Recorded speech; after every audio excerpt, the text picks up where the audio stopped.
Okay, हमने इसको कैसे शुरुआत किया था? सत्य के आधार पर हमने शुरुआत की। सत्य का मतलब क्या होता है, सत्य क्या नहीं है, सत्य क्या है, और फिर सत्य से हमने परम सत्य के बारे में आपको बताया। ओके, आज मैं एक सबूत दिखाऊंगा जो कईयों सालों के पहले अगस्तिन, संत अगस्तिन करके एक प्रभु का दास है, उन्होंने परम सत्य के आधार पर परमेश्वर की अस्तित्वता के लिए प्रमाण को पेश किया। Existence of God, proof of God from absolute truth. परम सत्य के बारे में मैंने आपको बता दिया, सभी लोगों के लिए हर समय और हर एक मतलब लोगों के लिए वो लागू होता है, उसी को अपन परम सत्य कहते हैं। For all people, for all time, all cultures, वो कभी भी उसमें परिवर्तन नहीं रहता है, उसी को ही अपन परम सत्य करके कहते हैं। तो अगस्तिन ने ये प्रूफ दिखाया, उसकी प्रूफ अभी अपन देखेंगे। ये परम सत्य से परमेश्वर के लिए अगस्तिन का प्रमाण। अगस्तिन एक कलीसिया के अगुवे थे। उन्होंने तीन महत्वपूर्ण चीजें कहा। पहला है that there are timeless and unchanging truths, काल निरपेक्ष और अपरिवर्तनीय सत्य है। इन शब्दों को बहुत ही केयरफुली हमें पढ़ना है, क्योंकि ये बहुत जरूरी है। मतलब समय पर आधारित जो सत्य नहीं है। एक्चुअली सत्य जो रहता है वो समय पर आधारित नहीं रहता है, समय का कोई असर उसके ऊपर नहीं होता है। 1000 साल पहले जो सत्य था, अभी भी वो सत्य होगा, रहेगा, और भविष्य में भी वो सत्य ही रहेगा, बना रहेगा। उसमें कोई काल का, समय का असर नहीं होता है, इसलिए उसको अपन टाइमलेस करके कहते हैं। और अनचेंजिंग, वो परिवर्तित नहीं होता है, उसमें कोई परिवर्तन आने की संभावना नहीं। उसके लिए उन्होंने दो सबूत रखा था। एक है परम संदेह असंभव है। परम संदेह बोले तो एब्सोल्यूट डाउट। एब्सोल्यूट डाउट क्यों संदेह, मतलब वो असंभव है, उसके लिए कारण डेकार्टे, रेने डेकार्टे का मैंने आपको उनका जो वाक्य को बताया था। We know we are doubting, हमें पता है कि हम संदेह कर रहे हैं। हमें पता है कि हम संदेह कर रहे हैं, कोई भी संदेह, एनी डाउट, इवन खुद के अस्तित्वता के बारे में भी आपको संदेह है तो भी वो हमको पता है, वी नो इट। हम संदेह हमारे मन में आ रहा है, प्रश्न आ रहा है करके आपको पता है। मैं अस्तित्व हूं, इस बात के लिए कोई भी व्यक्ति नकार नहीं सकता है। क्यों? क्योंकि मुझे अपने अस्तित्व को नकारने के लिए मुझे अस्तित्व में होना है। पहले जब मैं अस्तित्व में रहूंगा, अस्तित्व में रहूंगा, तभी मेरे अस्तित्वता के प्रति मैं संदेह कर सकता हूं। इन माई एब्सेंस ऑफ माई एग्जिस्टेंस, यदि मैं अस्तित्व में नहीं हूं तो विचार कहां से आएगा? विचार मेरे शरीर में, मेरे मन में जब कोई प्रश्न आता है, संदेह आता है, तो पहले उसके लिए मेरा शरीर, मैं जो व्यक्ति हूं, मुझे पहले अस्तित्व होना पड़ेगा। तो इस बात को एक सबूत के रूप में अगस्तिन रख रहे थे कि सत्य जो रहता है, सत्य की दावा बहुत प्रकार की रहता है, ट्रूथ क्लेम्स बहुत प्रकार रहता है। मतलब कोई मनुष्य अपने आप को मैं भगवान करके बोल सकता है, that is his truth claim, परंतु उसके ऊपर आपको जांचना होगा। यदि एक व्यक्ति ने ऐसा कहा, सोच लीजिए, मार्ग, सत्य और जीवन मैं हूं, तो आपको जांचना है। उन्होंने अपने शब्द दावा को कह दिया, दावा कर दिया, उन्होंने क्लेम कर दिया, परंतु सुनने वालों की जिम्मेदारी होता है कि वो सही है या गलत है, वो परिवर्तनीय है कि अपरिवर्तनीय है, काल निरपेक्ष है कि काल या समय के आधार पर उसके अंदर परिवर्तन आ सकती है। तो ये उनका प्रथम विचार था कि there are timeless and unchanging truth. दूसरा उन्होंने क्या कहा? Unchanging truth can not be caused by sensible things, because the unchanging and independent cannot be caused by the changing and the dependent can't give what you don't have। और दूसरा उसके लिए उन्होंने सबूत बताया था कि finite minds for truth is independent of our minds and thus our minds are ruled by it। Hindi में उसको मैं समझा दूंगा। अपरिवर्तनीय सत्य, मतलब टाइमलेस ट्रूथ जो है, अपरिवर्तनीय सत्य, समझदार चीजों के कारण नहीं हो सकता, सेंसिबल थिंग्स के द्वारा बनाया नहीं जाता है। उसका कारण क्या है? क्योंकि जो परिवर्तनशील और परतंत्र है, अपरिवर्तनशील और स्वतंत्र के कारण नहीं हो सकता है। ये शब्दों को थोड़ा ध्यान दीजिए। परिवर्तनशील और परतंत्र है, जो चेंज होता है, डिपेंड रहता है, वो चीज जो रहता है, बंधन में जो रहता है, किसी चीज पे डिपेंड करता है। अपरिवर्तनशील मतलब जो चीज चेंज नहीं होता, अनचेंजिंग बात जो रहती है, और स्वतंत्र रहता है, फ्री रहता है, इंडिपेंडेंट रहता है, उसके लिए वो बात कारण नहीं हो सकता। उसके लिए सरल भाषा में यदि कहना है, जो आपके पास नहीं है उसे आप नहीं दे सकते। मेरे बर्तन में पानी नहीं है तो मैं कहां से पानी दूंगा? मेरे मतलब मेरे कटोरी में यदि तेल नहीं है तो मैं आपको तेल कहां से दे सकता हूं?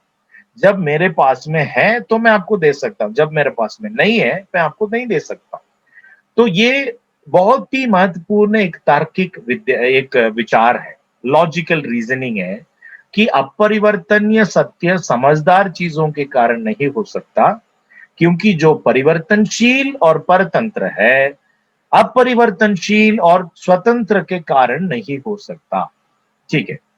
उन्होंने एक और कारण भी उसमें बताए, अपरिवर्तनीय सत्य सीमित मन के कारण नहीं हो सकता। फाइनाइट माइंड, मनुष्य का मन कैसा है? फाइनाइट, सीमित है। इसलिए सीमित मन से अपरिवर्तनीय चीज नहीं हो सकता, अनचेंजिंग ट्रूथ आ नहीं सकता है, क्योंकि सत्य हमारे मन से स्वतंत्र है। ये बात मैं बार बार आपको दोहराया हूं, अनेक रूप में बताया। मतलब सत्य का किसी भी चीज का असर नहीं होता है, वो बिल्कुल अनचेंजिंग रहता है। किसी भी चीज के ऊपर, किसी भी चीज उसके ऊपर असर नहीं ला सकता, प्रभाव नहीं डाल सकता है। सत्य हमारे मन से स्वतंत्र है, हमारे मन के ऊपर आधारित सत्य नहीं है। इसलिए सत्य हमारे मन को नियंत्रण कर सकता है। ये बात ध्यान में रखिएगा, सत्य हमारे मन से स्वतंत्र है, इंडिपेंडेंट ऑफ आवर माइंड। तो हमारे मन पर सत्य असर कर सकता है, उसको नियंत्रण कर सकता है। वही बात को वो कहते हैं कि अपरिवर्तनीय सत्य सीमित मन के कारण नहीं हो सकता।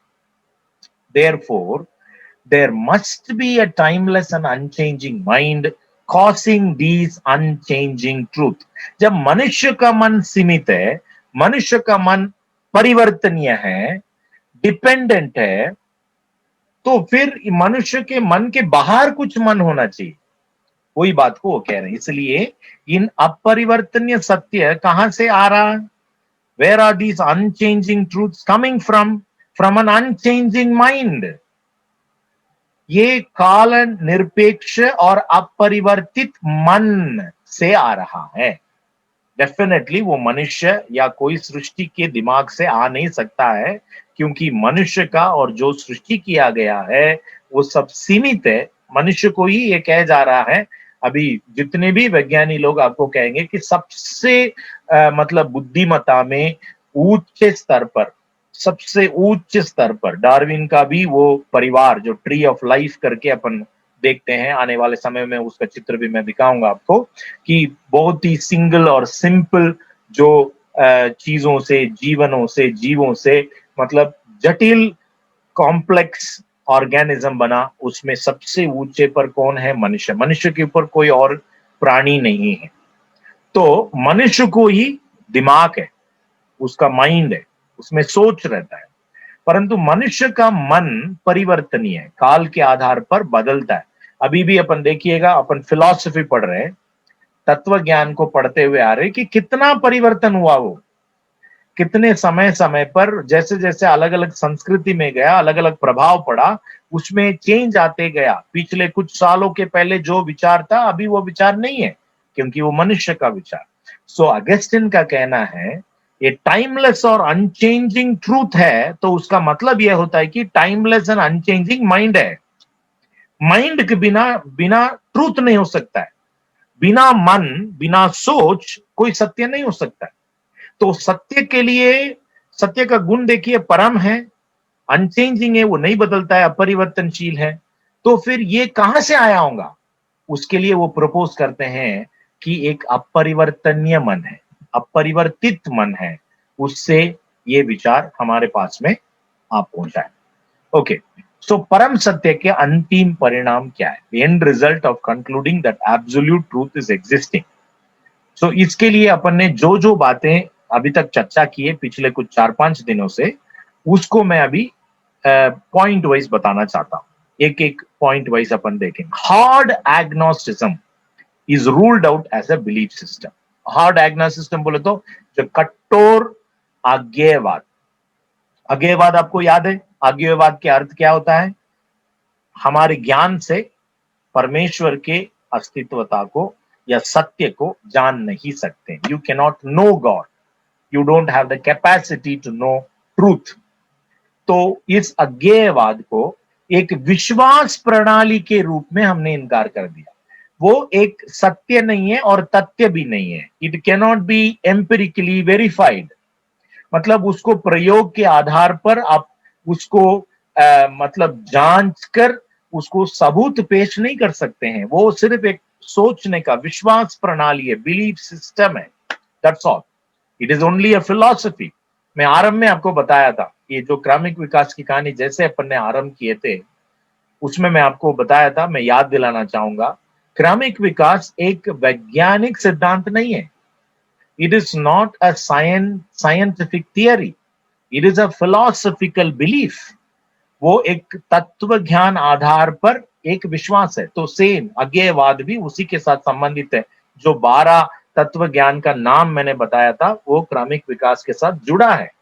देयरफॉर इसलिए कितना भी कठोर अज्ञेयवाद होंगे, मतलब वो एक विश्वास प्रणाली ही है, इसलिए उसको हमने इनकार कर दिया। दूसरा, एक और जो तत्व ज्ञान के बारे में हमने चर्चा किया वो है सापेक्षवाद, रिलेटिविज्म।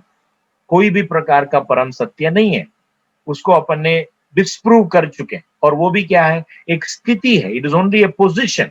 किसी व्यक्ति के दिमाग में बैठा हुआ ओपिनियन, विचार है, इसलिए उसको हमने इनकार कर दिया, क्योंकि that is not a scientifically proven fact. वो विज्ञान के आधार पर उसको आप सबूत पेश नहीं कर सकते, क्योंकि वो केवल एक विचार है। It's only A idea, it's a position. Okay, फिर तीसरा एक महत्वपूर्ण सिद्धांत के बारे में हमने बात किया था, पोस्ट मॉडर्निज्म।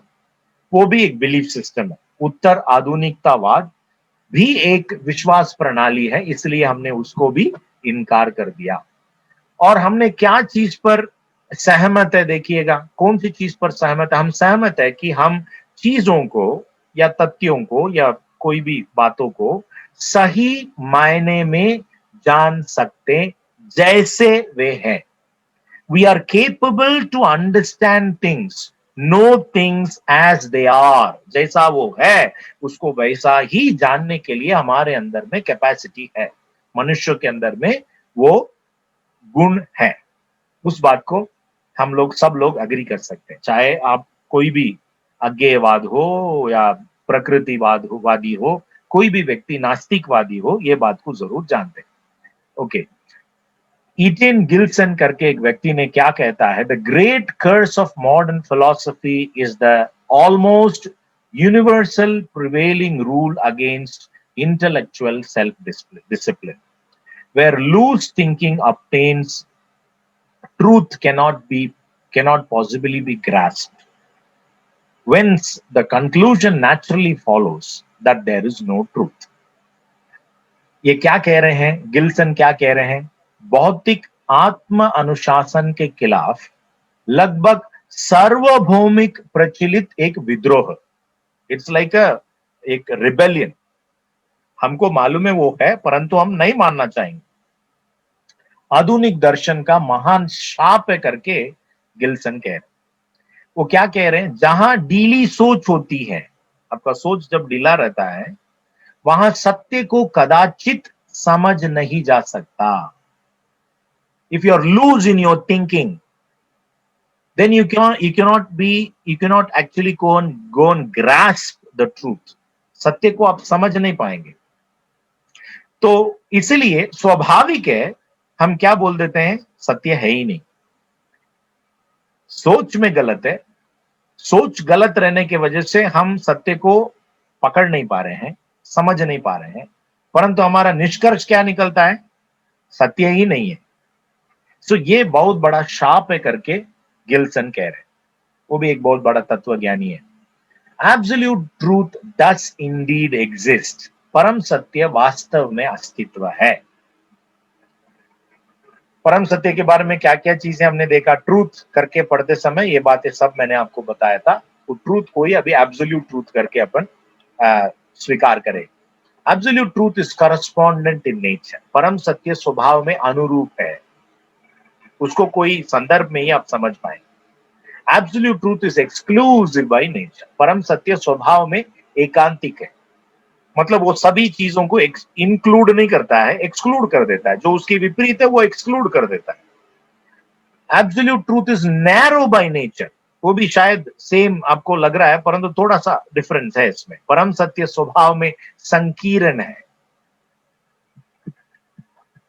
सो ये सब एब्सोल्यूट ट्रूथ का गुण है। Absolute truth is a powerful and life changing thing, निरपेक्ष सत्य एक शक्तिशाली और जीवन बदलने वाली तथ्य है। ये बहुत ही शक्तिशाली है और हमारा जीवन उससे बदलता है, उसको हमें जानना जरूरी है। थॉमस एक्विनस एक प्राचीन एक ईसाई धर्म विज्ञानी है, क्रिश्चियन थियोलॉजियन। उन्होंने क्या कहा? The contrary of a truth can never be demonstrated, कभी भी सत्य के विपरीत साबित नहीं किया जा सकता है। सत्य की जो विपरीत जो रहता है, ऑपोजिट रहता है, उसको आप डेमोन्स्ट्रेट नहीं करते, उसको प्रूव नहीं कर सकते हैं, पॉसिबल नहीं है। एक और व्यक्ति है जो फिलोसोफर है, रॉजर ट्रिग करके, ये क्या कह रहे हैं? Any commitment it seems depends on two distinct elements, it presumes certain beliefs to be true and it also involves a personal dedication to the actions implied by them. ऐसा लगता है कोई भी प्रतिबद्धता दो अलग अलग तत्वों पर निर्भर करती है। यह कुछ मान्यताओं को बरकरार रखता है सत्य होने के लिए, और उनके द्वारा निहित कार्यों के लिए इसमें एक व्यक्तिगत समर्पण भी शामिल है। सो वो क्लियरली बता रहे हैं कि टू डिस्टिंक्ट एलिमेंट्स रहती है कोई भी समर्पण के लिए। सो वो है, एक है बिलीफ्स और दूसरा है पर्सनल डेडिकेशन। सो आखिर में हम ये प्रश्न पूछेंगे, सो डस एब्सोल्यूट ट्रूथ एग्जिस्ट? तो क्या परम सत्य अस्तित्व है? यस इट डस, हाँ अस्तित्व है। तो ये हमारा प्रथम स्टेप है, पहला जो कदम है कि कैसे हम उत्तर दे सकते हैं, how to respond, how to engage. हमारे प्रति जो प्रश्न आता है उसको उत्तर देने के लिए प्रथम जो कदम जो है वो इतना है। मतलब 4-5 दिन से मैंने आपको धीरे धीरे पढ़ाया, तो ये सारी बातों को आपको समझना बहुत जरूरी है कि जब तक कोई व्यक्ति परम सत्य के ऊपर विश्वास नहीं करता, परम सत्य कौन है क्या है वो अगला प्रश्न है, परंतु परम सत्य करके कोई एक तत्व है, there is a philosophy which says that there is an absolute truth, जो सभी मनुष्यों के लिए, सभी जगह पे रहने वालों के लिए और सब कालों में, हर समय में रहने वालों के लिए लागू होता है। वो एब्सोल्यूट ट्रूथ यदि नहीं है करके किसी व्यक्ति कहता है तो फिर उसके आगे में आपको जाना ही नहीं, पहले उनको समझाना और उस पे उन्हें पूर्ण रीति से मतलब अपने उस विचार के अधीन कराना बहुत ही आवश्यक है। जब तक वो व्यक्ति ये मानता नहीं, अगले कदम पर आपको नहीं जाना। सो ये बात आपको भी समझना है। आप जो भी लोग सुन रहे हैं मुझे, गहराई से सोचिएगा कि आपको इसमें कोई अभी भी संदेह है कि परम सत्य की अस्तित्वता के ऊपर हमको अभी भी संदेह है, तो जरूर आप मुझे संपर्क कीजिए, मैं आपको और सरल भाषा में समझाऊं। ओके, इसी को हम कहते हैं कि शाब्दिक प्रत्युत्तर, वर्बल डिफेंस। सो प्रेरित पौलुस जो बोल रहे थे या और दूसरे प्रेरित लोग बोल रहे थे या प्रेरितों के समय के बाद वाले जो कलीसिया के अगुवे थे, वो सब अपोलोजिस्ट करके उनको कहते हैं। प्रथम शताब्दी से लेकर इस 21वीं शताब्दी तक hundreds and hundreds of Christian apologist, church apologist, मतलब प्रत्युत्तर देने वाले प्रभु के सेवक, इन तरीकों को इस्तेमाल किया और बहुत सालों से, पीढ़ियों से बनाया हुआ एक पैटर्न है, जो पैटर्न मैं अभी आपको सिखा रहा हूं। तो यदि यदि बात आप जानते हैं तो बहुत अच्छी बात है, उसमें आप निपुण हो जाइए और आपका जो तर्क हमेशा एब्सोल्यूट ट्रूथ से ही शुरू करना है। जो कोई व्यक्ति परम सत्य पर विश्वास नहीं रखता है या अनजान रहता है, हमारा कर्तव्य है कि उन्हें पहले परम सत्य क्या चीज़ है करके समझाना है। परम सत्य में यदि आपको गड़बड़ी है, बाकी कदमों पर जाकर कोई मतलब नहीं रहता। इसमें अपन क्या-क्या पढ़ने वाले हैं, इसके अगले जो विचारों को या सत्यों को मैं आपका परिचय दिलाऊँगा और फिर एक-एक करके हम प्रतिदिन देखते हुए जाएँगे। डज़ एब्सोल्यूट ट्रूथ एक्जिस्ट और इज ट्रूथ रिलेटेड? ये तो अभी अपन देख चुके हैं, पहला जो प्रश्न है, उसका उत्तर देख चुके हैं। दूसरा है do religion and reason mix? Third one does God exist? Fourth God परमेश्वर की जो existence, intelligence and morality. Can we know God? पांचवा है कैन वी नो गॉड। छठवा है इज जीसस गॉड? और सातवां है डस गॉड केयर? ये कब ये प्रश्न आता है कि जब अपन दुखों में होके जाते हैं, बहुत सारे लोग अपने दुख और तकलीफ के समय में परमेश्वर की इनकार कर देते हैं, वो नास्तिकवादी बन जाते हैं, क्योंकि उनको परमेश्वर किस रीति से काम करता है या परमेश्वर का देखभाल के ऊपर उनको संदेह वहां पर आ जाता है। हिंदी में क्या परम सत्य अस्तित्व है, वो अभी अपन ने उसको पढ़ चुके हैं, पहला प्रश्न का उत्तर। दूसरा है क्या धर्म और तर्क मिलता है ना? कभी कभी तर्क को लोग अलग कर देते हैं और धर्म को अलग करते हैं, धर्म विश्वास के आधार पर और तर्क ज्ञान और बुद्धि के आधार पर इसको अलग अलग कर देते हैं। तो हमारा प्रश्न है क्या धर्म और तर्क मिल सकता है क्या? और फिर तीसरा है क्या परमेश्वर अस्तित्व है? खास सबूतों को इसमें हम पढ़ेंगे परमेश्वर की अस्तित्वता के लिए। और वो ये सेकंड पार्ट है परमेश्वर की अस्तित्वता के लिए, उसकी बुद्धिमत्ता के लिए और नैतिकता के लिए। मनुष्य के अंदर की अस्तित्वता, हमारी अस्तित्वता, सारे जीव जंतुओं की अस्तित्वता, ये ब्रह्मांड की अस्तित्वता और मनुष्य के अंदर की बुद्धिमत्ता और नैतिकता, ये सारी चीजों के लिए कौन कारण है, क्या कारण है, उसको उस प्रश्न में हम पढ़ेंगे। और क्या हम परमेश्वर को जान सकते हैं? Is it possible to know God? Can we know God? उसके लिए वो प्रश्न है। क्या यीशु परमेश्वर है? और आखिर में क्या परमेश्वर परवाह करता है? Does God care? तो ये 7 प्रश्नों की उत्तर हम लोग आने वाले दिनों में पढ़ेंगे। पहला प्रश्न हो गया, इसलिए 6 बचा है, उसको प्रतिदिन हम जितना हो सकता है उतना अपन पढ़ते जाएंगे। इसके बीच में मेरा नम्र निवेदन है आप लोगों से, ये तत्व ज्ञान आधारित पर ये पढ़ाई होने के कारण बाइबल से मैं बहुत सारा वचन आपको नहीं बता सकता हूँ, क्योंकि ये जो विषय ही कैसे हमने आरंभ किया, क्रमिक विकास की कहानी। तो क्रमिक विकास को पहले समझना और क्रमिक विकास के जो प्रश्न है या ऑब्जेक्शंस है, आपत्तियां हैं, उसको समझना और फिर उसके लिए प्रति उत्तर देना। तो अभी अपन प्रति उत्तर दें। डार्विनवाद क्या है, नियो डार्विनवाद क्या है, 12 प्रकार की और अन्य तत्व ज्ञान जो उसके साथ संबंधित है। और उसका 2 महत्वपूर्ण शब्द है, जो वाक्य है, क्रिएशन विदाउट क्रिएटर, निर्माता बिना निर्मिति, और designer without a design without a designer. मतलब एक रूप है परंतु उसका रूप करने वाला, सृष्टि करने वाला नहीं है। रूप दिख रहा है, डिजाइन दिख रहा है। सो इन प्रश्नों के लिए अपन जवाब देखेंगे निरंतर प्रार्थना पूर्वक। इसमें आप शामिल होइए, मेरे लिए भी आप लगातार प्रार्थना करिए कि बहुत सारे अड़चन हैं, शारीरिक दुर्बलता है, फिर भी परमेश्वर मुझे सहायता कर रहे हैं। आप लोग लगातार मेरे लिए, मेरे परिवार के लिए प्रार्थना करते रहिए ताकि इस कार्य को हम योग्य रीति से कर सकें। प्रार्थना करेंगे।